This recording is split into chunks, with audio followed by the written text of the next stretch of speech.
They gave her the rifle as a joke. Then the spotter quietly said, 3,285 meters. The morning sun was barely creeping over the eastern ridgeline, painting the sky in shades of orange and purple, but the two figures lying prone on the rocky outcrop couldn't afford to admire it. For them, this was just another Tuesday of staring into the abyss. Sergeant First Class Marcus Mule Jenkins adjusted his spotting scope, the rubber eyepiece digging a familiar ring into his eye socket. Now he was a mountain of a man, a former farm boy from Kansas, whose calm demeanor was the perfect counterbalance to his partner's intensity. His partner, Corporal Sarah Ryan, lay beside him, her cheek pressed against the cold stock of an M107 sniper rifle. She wasn't supposed to be here, not on this rooftop, not on this deployment, and certainly not with this weapon. At 24, Sarah was the youngest member of their scout sniper team.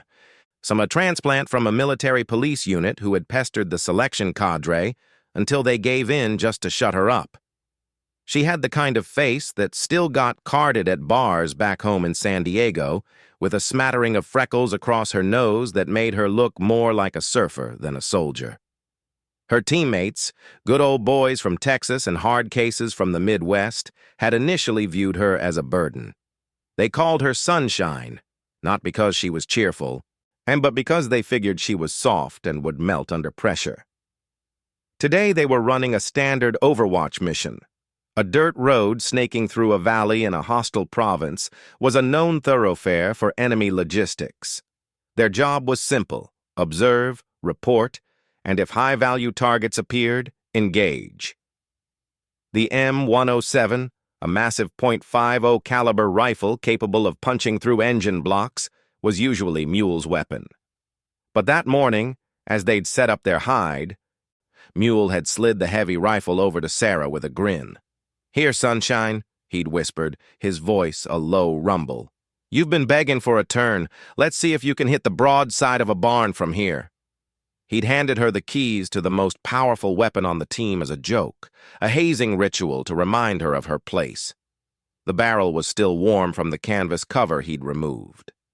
Sarah had just nodded, checked the scope's 0, and settled in. The joke, however, was about to backfire spectacularly. They'd been lying there for hours.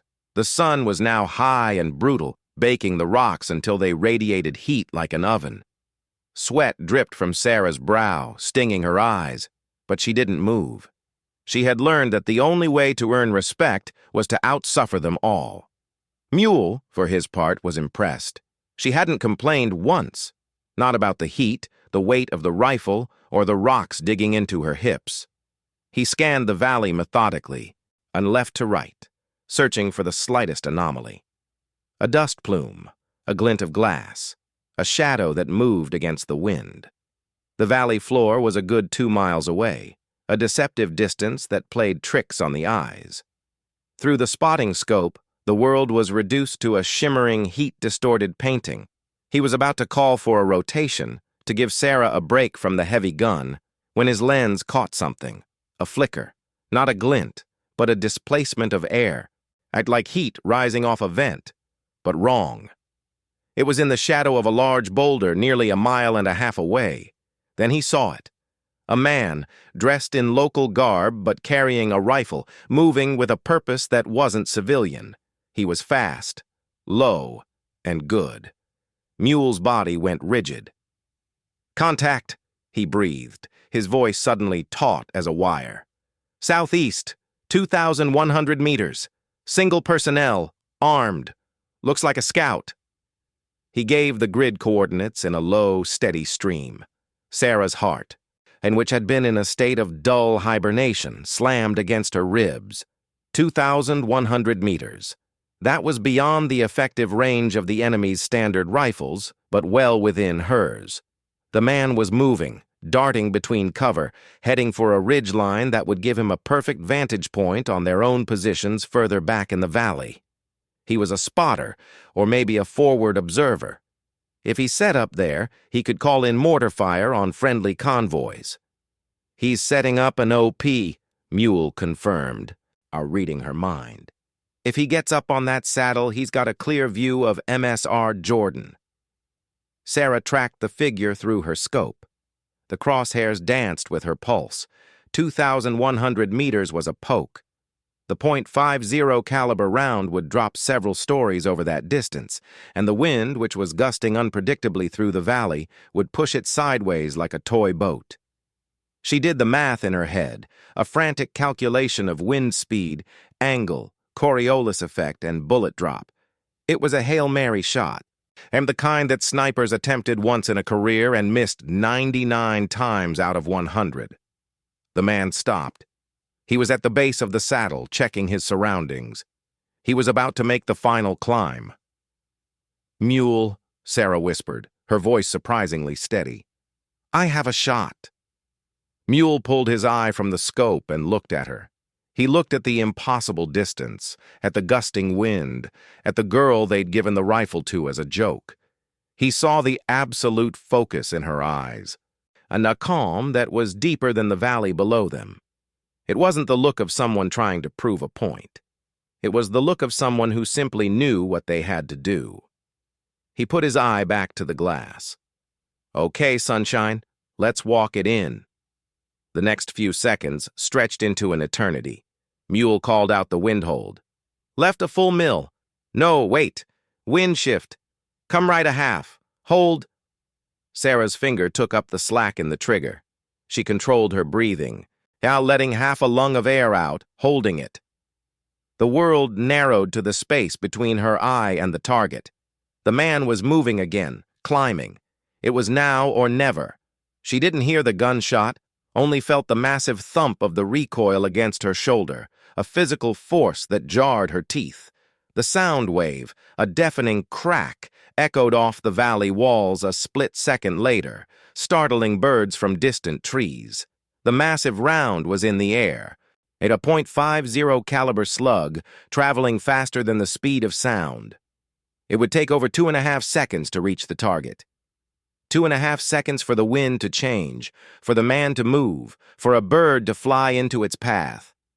In the scope, Sarah saw the man freeze at the sound of the shot, which had reached him a moment after the bullet had already passed. It was a terrible, beautiful ballet of physics. Mule never blinked. He watched through the spotter scope, his breath caught in his throat. Thus he saw the vapor trail of the round, a faint disturbance in the superheated air. He saw it arc, dropping, pushed by the wind. For a terrifying moment, he thought it would strike the rocks 10 feet short. But the .50 caliber round was a beast of momentum. It struck the base of the boulder the man was climbing, sending a puff of granite dust into the air. A miss. But the shrapnel from the rock, the superheated shards of stone, sprayed outward like a shotgun blast. The man flinched, and throwing his arms up and lost his footing. He didn't fall far, just a few feet, tumbling down the rocky slope and landing in a heap at the bottom. He wasn't dead. He was lying still, probably injured, knocked unconscious or worse. "He's down," Mule whispered, a mix of awe and disappointment in his voice. It wasn't a clean kill, but the threat was neutralized. Sarah didn't respond. She was already working the bolt, chambering another round ready in case he moved. But he didn't. He lay there, a crumpled figure at the foot of the ridge. For a full minute, neither of them spoke. Sarah's arms were screaming from the weight of the rifle and the tension. Mule continued to scan, ensuring there were no other hostile elements moving to help the downed man. The valley was silent again, holding its breath. Sarah finally allowed herself to exhale, the adrenaline leaving her weak. She started to shift, to pull her eye from the scope and look at Mule for confirmation of a good mission, when his hand shot out and clamped down on her arm with the force of a vice. "Don't move," he hissed, his voice so low and urgent it sent a chill down her spine that had nothing to do with the cold. He wasn't looking at the downed spotter anymore. He had swung his spotting scope further east, past the saddle, past the valley floor, to a ridgeline that was so far away it was barely visible, a purple smudge on the horizon. Sarah froze, her eyes still glued to the rifle scope, which was still aimed at the general area of the downed man. "What is it?"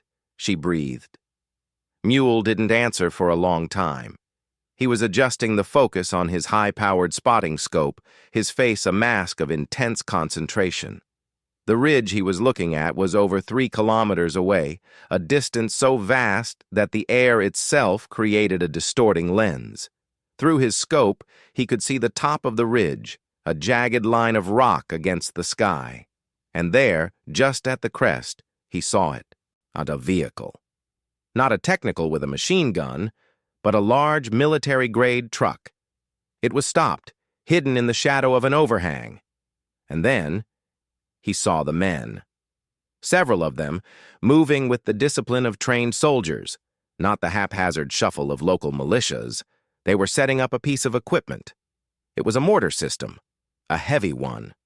"Oh shit," Mule whispered. He did the math in his head, calculating the trajectory from that distant ridge to the main supply route. "They're not here for us," he said, his voice grim. "They're here to hit the logistics base. They've got a clear shot at the fuel depot." The range was extreme for a mortar, but possible. If they started dropping rounds on the fuel tanks, it would be a catastrophe. They were the only eyes out here, the only ones who could stop it. Sarah listened to him rattle off the coordinates and the threat assessment over the radio to headquarters. The response was immediate and disheartening. They had no aircraft in the area, no artillery support within range. They were on their own. The only weapon capable of reaching out to that ridge was the M107 lying across Sarah's pack. Mule knew it, too. He pulled his eye from the scope and looked at her, his face a battle between his duty and his disbelief. He looked back through the scope, confirming the range. He checked his laser rangefinder one more time, the digital readout a stark, undeniable number. He turned back to Sarah, and his voice barely a whisper, stripped of all its earlier joking bravado. "Sarah," he said, using her real name for the first time since they'd met. "They gave her the rifle as a joke. But I need you to listen to me." He took a deep breath, his eyes locking on to hers with an intensity that burned. "The spotter just did the math. Wind's dying down. The air's clear." He paused, letting the weight of the words settle on her. He quietly said, 3,285 meters. The number hung in the air between them, heavier than the rifle itself. 3,285 meters. Over 2 miles. It was a shot that defied logic. It was a shot that was considered impossible, a statistical anomaly, a myth told around sniper schools. The current world record was just over 2,500 meters. This was nearly 800 meters further. The bullet would be in the air for nearly 4 seconds. The rotation of the Earth would matter. The density of the air at that altitude, the temperature, and the humidity, all of it would have to be calculated in a split second. Sarah looked at Mule, waiting for the punchline, waiting for him to laugh and say, "Just kidding, let's pack up." But he didn't laugh. He just stared at her, his jaw set. "They're setting the base plate, Sarah. We have maybe 2 minutes." Sarah looked back through her scope. The ridge was a hazy mirage. She couldn't even see the men, just the faint shape of the truck. She closed her eyes for a second. She thought of her dad, or a retired cop who taught her to shoot. She thought of all the whispered insults, the jokes, the doubt. She opened her eyes. The world came back into razor-sharp focus. She wasn't sunshine anymore. She was the weapon. "Give me the data," she said. What followed was a masterclass in applied physics and pure, unadulterated will. Mule became a human computer, his voice a calm metronome in her ear. "Target elevation, 2,900 meters. Our elevation, 1,400. Impositive 1,500-meter difference. High-angle shooting. The bullet would go up, then way, way down. Wind, left to right, 3 miles per hour. No, hold. 4 now. Gusting to 6. Sarah adjusted the elevation turret. Cranking it higher,